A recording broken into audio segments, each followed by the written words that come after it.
Hey guys, welcome to the Ice Hockey Aussies. Massive blockbuster trade today. Kept us all waiting for a good 4 or 5 hours from when it was first announced to when it was finally announced what everything was included in it. It's the Timo Meier to the New Jersey Devils. Uh, it's the trade that everyone's sort of been watching for a while now, thinking where's he going to go. There's a few teams involved all through the past few weeks, but the New Jersey Devils have gotten it done and acquired Timo Meyer. Now, the trade consists of the New Jersey Devils acquire Timo Meyer, as we said, 3 million retained, so 50% of his salary. San Jose have retained. Scott Harrington, Zachary Emmond, Danteri Hataka, and Timo Ibragimov, if I'm pronouncing that correctly, and a 2024 fifth round pick. Now, it seems like those contracts there, it's basically just a contract swap. So, what San Jose acquire, so they could take on those contracts and not be over the 50 contract limit. But the San Jose Sharks have acquired Andreas Janssen, Fabian Zetterlund, Nikita Okchuk, Shakir Mukhamadullin, a 2023 first round pick, and that's a conditional pick. Basically, it's a guarantee. It says if the pick is a top two selection, New Jersey will instead transfer their own 2024 first round pick. Now, given that New Jersey are basically they've sewn up a playoff spot pretty much, that's not going to be a top two selection. So you can safely say they will receive that 2023 first round pick. And also a 2024 second round pick. Now, that is also conditional. The conditions on that is if New Jersey Devils make the 2023 Eastern Conference Final and Meyer plays in 50% of the games, or New Jersey Devils make the 2024 Eastern Conference Final, the pick becomes a 2024 first. So basically, the Devils make the Eastern Conference Finals this year or next year. That second becomes a first. Who knows if that'll happen, but it's a chance. The 2024 is, if it's a 2024 first, it is top 10 protected. So if it does become a top 10, they will transfer their 2025 instead. That's not where the thing ends. It's also got the stipulation that should the 2023 first transfer to 2024, then they'd make the conference final. They'll receive 2025. Now, that last line's not going to happen, so you don't really have to worry about that. And there was also a 2024 seventh round pick. You can understand why, from when it was announced that Meyer was going to New Jersey, it took 5 hours to release all this information because there is an absolute bucket load of it. But yeah, basically, myself and Jaden, we'll just have a quick discussion of what we think and uh, where we see this trade working for both the New Jersey Devils and San Jose Sharks. Jaden, you want to kick us off? Yeah, so I guess the big packages are Timo Meier, Devils pick up, a depth defenseman and Scott Harrington.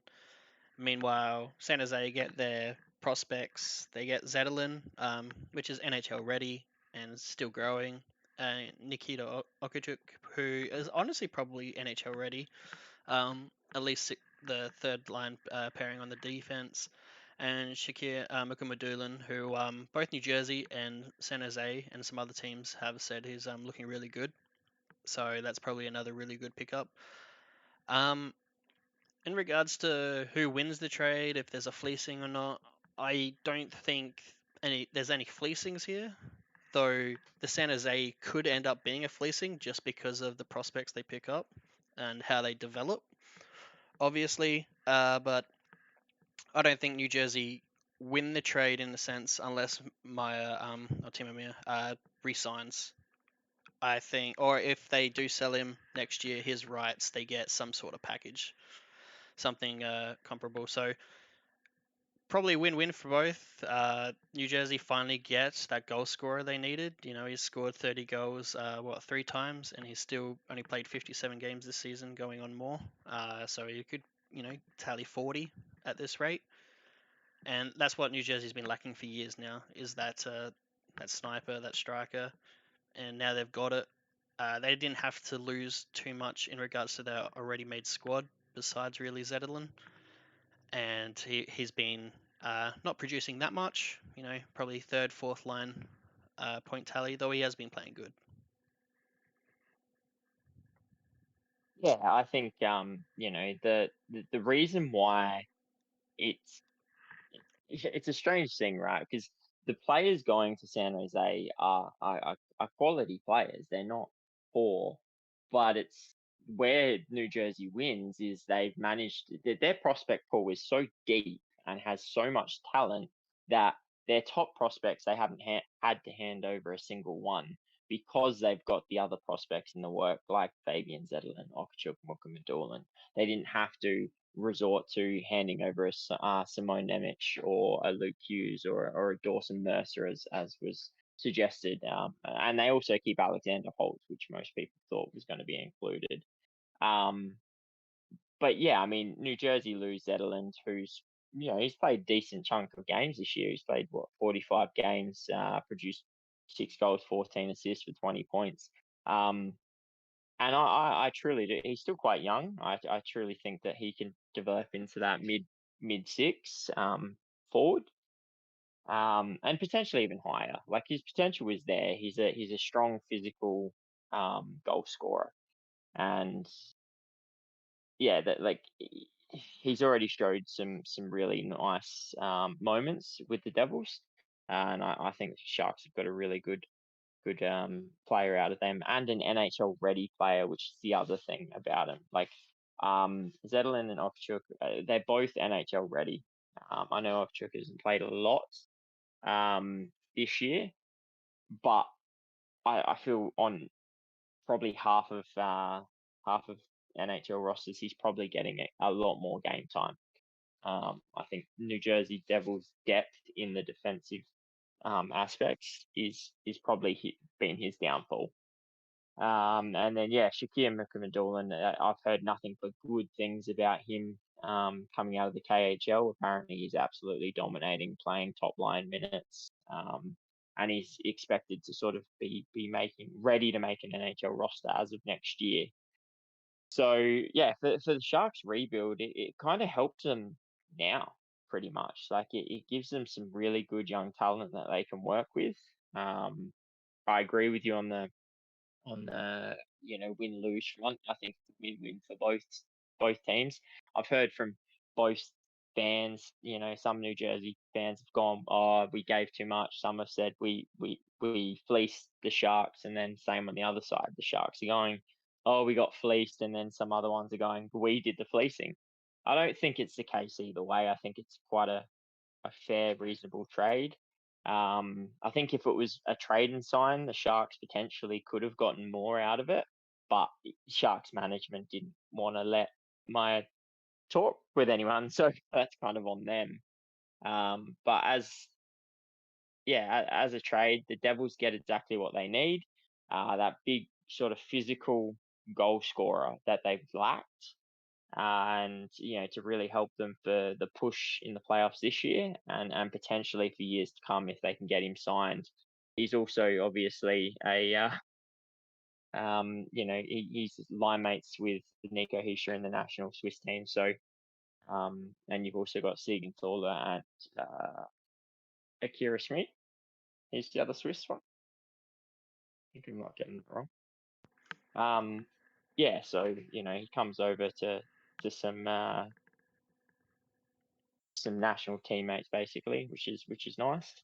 Um, it will come down to whether or not he signs for the Devils to whether they sort of lose out in this trade, because I do feel like if he doesn't sign, they're not going to get back what they gave up for him, and all of that for a rental.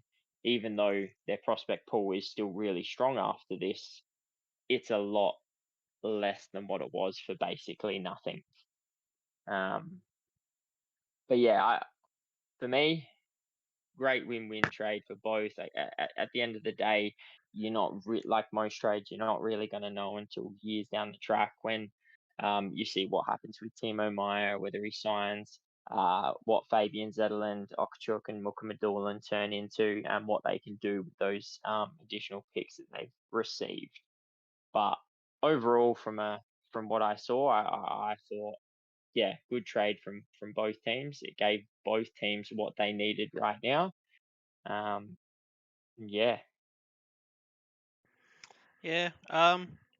I guess that pretty much sums it up. I guess New Jersey had to go in with other teams around them bolstering their roster. They kind of had to do something similar just to compete. Um, and it really does seem like just the eastern side teams are the only ones making the big moves at the moment. And look, they probably got the player they needed. I don't know how he's going to fit, what line he plays with, if it's the Nico line or somehow he replaces Sharon Govich on the Hughes line, which I could see. And for San Jose, they've definitely fast tracked their rebuild. I believe with this pickup, they're pretty much three almost or if not NHL ready players for your defense and one forward who is a sniper, but he is also pretty sound defensively. Andrea Sonson, he could play this year, but basically just a cap dump. And then yeah, they get picks out of it in the future as well. So depending on how late those picks are and what they pick up, they've really fast tracked their rebuild. Kind of opposite to what St. Louis Blues have done. So yeah, that's my thoughts. I think it's equal trade. New Jersey sort of win if they re-sign, depending on obviously the salary that they re-sign. I'm expecting him to get something like 8 years, but depends on the price. But yeah, at the moment, I'd say fair trade. the thing is, Tom Fitzgerald's already come out and said he's not looking to sign Timo for more than what he signed Jack Hughes. So Mm. that'll be an interesting sort of Yeah, I don't know how how you that could walk plays in and out. ask for more than Jack Hughes. It's kind of funny, isn't Well, it? well, exactly right, and I guess that's Fitzgerald saying, "Hey, like we've got two lads that have signed pretty team friendly contracts, and they're the two biggest players in the club, basically. Um, so if you want to be a part of this and to be a part going forward, you need to sign a team friendly deal. Don't be that bloke that walks in asking for 10 plus mil and makes us struggle with cap down the track. Sign a team friendly deal and help us win cups. I think it was a really smart decision. He also made a statement that said, even though he saw what other teams were doing in the East around them, he wasn't. This didn't play his hand. He wasn't making a decision based on what others were doing. He was making a decision based on what the Devils needed and what the player, sort of fit the structure. So if the Devils couldn't get Timo Meier, they probably don't do anything drastic. They don't go out and overpay for a Patrick Kane or someone else. He was dead set on I'm only going to make a trade if it makes sense now and moving forward. So yeah, I really like that thought process from Fitzgerald, which was really good. Um, and yeah, I'm with you all the way here. I think it's an equal trade. I think they both get what they need. On top of that, with the Zetterlund, Okchuk, and probably Mukmadulan starting next year, so that's three players there. Sharks have William Eklund and Bordeloo coming through. So they've got some young talent coming up. Um, who should be sort of playing for them next year. So it'll be interesting. And I think if they can get a few of these to sort of turn into top six, top four um, NHL players, they could definitely turn this bad situation they find themselves in a lot around a lot quicker than first thought. Yeah, no, I agree. Um, I guess we can leave it to the chat now to see if they believe it's a fleecing, not a fleecing on either side, fair deal. Uh, what should they have done differently? And what do you think if Timo Meier does resign, what his price will be? Or if he doesn't, where he goes after that? Does this make New Jersey Stanley Cup competitor? Does it fast track San Jose's rebuild? And I guess like, subscribe, leave a comment, and we'll see you guys for the next video. Cheerio. Okay, guys.